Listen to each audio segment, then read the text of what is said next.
इंदौर के पॉश इलाके में बिल्डर को मिली लॉरेंस बिश्नोई गैंग की धमकी और अब पुलिस की रेड में हुआ बहुत बड़ा खुलासा। क्या इंदौर में पैर पसार रही है हेरी बॉक्सर की गैंग? मनीष जांगीड़ की गिरफ्तारी के बाद अब सीबीआई और लुकआउट नोटिस की तैयारी। देखिए इंदौर क्राइम ब्रांच की सबसे बड़ी कार्यवाही। इंदौर में पिछले कुछ दिनों से तुकोगंज क्षेत्र में एक बड़े बिल्डर को लॉरेंस बिश्नोई गैंग के गुर्गो हैरी बॉक्सर के नाम से धमकी मिली थी और इस मामले में इंदौर क्राइम ब्रांच ने एक बड़ी सफलता भी प्राप्त की। पुलिस ने मास्टरमाइंड मनीष जांगीड़ को अशोक नगर से गिरफ्तार कर लिया।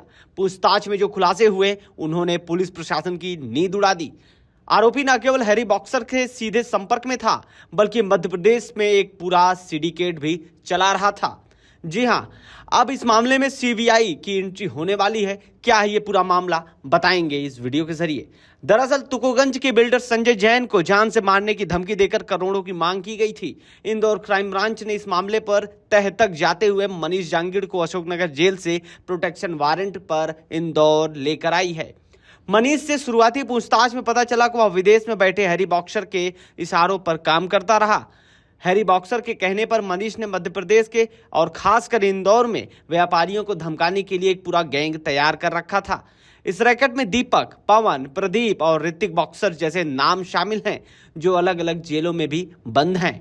मनीष जांगीड़ के कबूल किया कि वह हैरी बॉक्सर से सिंगल ऐप यानी एक सुरक्षित कम्युनिकेशन ऐप के जरिए बातचीत करता था।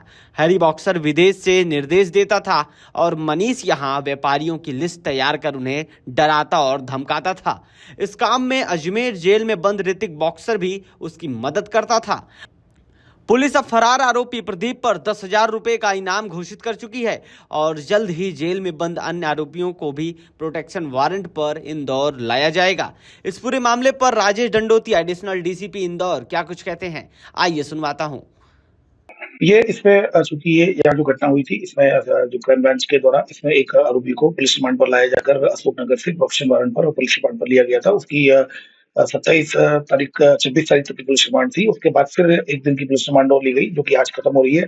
अब आज जो मनीष जांगीड़ जो आरोपी है उसको आज माननीय न्यायालय के समक्ष पेश किया जाकर उसको जीआर पर भेजा जाएगा। साथ ही इसमें पुलिस महानिदेशक सर के द्वारा इसमें ऑलरेडी इसमें एक एसआईटी गठित कर दी गई है जिसमें जितनी जहां इस तरह की जो घटनाएं हुई हैं उन सभी की जो इन्वेस्टिगेशन जो आईओ इन्वेस्टिगेटिंग ऑफिसर है वहां ये सारी ये एसआईटी ही इसकी अब अग्रिम इन्वेस्टिगेशन करेगी। पूछताछ में ये सामने आया कि ये और भी लोगों को इसने धमकाया है इंदौर के अलावा। देखिए इसमें जो इसका पूर्व ट्रैक रिकॉर्ड जो पता किया गया है इसका कोई भी क्रिमिनल रिकॉर्ड नहीं है। ये पहले जो अशोकनगर में पकड़ा गया था और फिर उसको प्रोडक्शन वारंट पर यहाँ लेकर आए तो वहां से भी पता किया जयपुर से। जयपुर में इसका कोई भी क्रिमिनल रिकॉर्ड नहीं है। ये सोशल मीडिया के माध्यम से ये प्रभावित हुआ था और सोशल मीडिया के माध्यम से फिर जब प्रभावित हुआ तो इसने मैसेज भेजे, फिर इंस्टाग्राम पर मैसेज वापस आने लगे, फिर इसकी फ्रेंडशिप हुई उससे ऋतिक बॉक्सर से एक व्यक्ति ने मिलवाया इसको। तो इस तरह से सोशल मीडिया के माध्यम से प्रभावित होकर फिर ये इस तरह से इस ट्रैप में आगे बढ़ा था। तो ये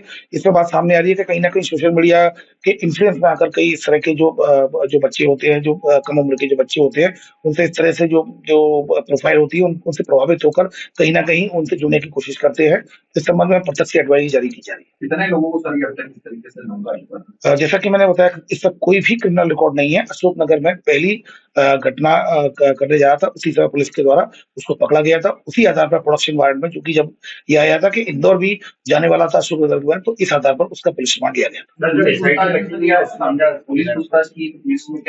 अभी फिलहाल उसके द्वारा जो घटना की इस तरह की पुष्टि, इस बात की पुष्टि की है कि वो अशोकनगर के बाद उसको इंदौर आना था और जब इंदौर आता तो फिर उसको मैसेज मिलता।